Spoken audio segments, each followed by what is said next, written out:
Ito nga pala guys yung naging visit namin sa dairy farm sa Ocampo, Camarines Sur. So yung area nito guys is nasa 5 hectares.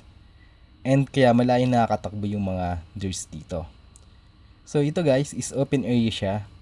So kung pupunta kayo dito, mas maganda na umaga o kaya hapon since kapag tanghali is napakainit niya.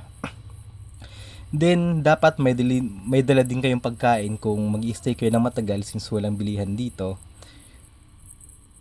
Ang travel time pala papunta dito is nasa 30 minutes lang siya from Naga kapag nakasakyan.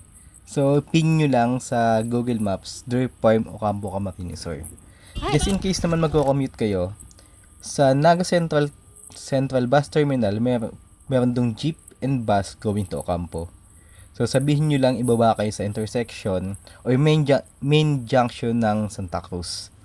Then galing doon pwede kayo mag-ride sa habal-habal which is nasa 150 and negotiable naman siya. And sabihin nyo lang sa habal-habal driver na antayin kayo since walang ibang sakyan pabalik.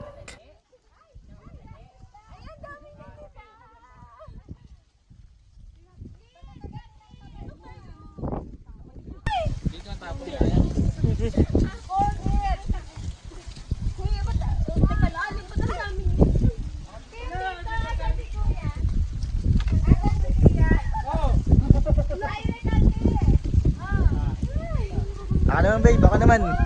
Babe. Babe, ikaw mo. Baka naman, baka naman. PJ, papahabol sa isa.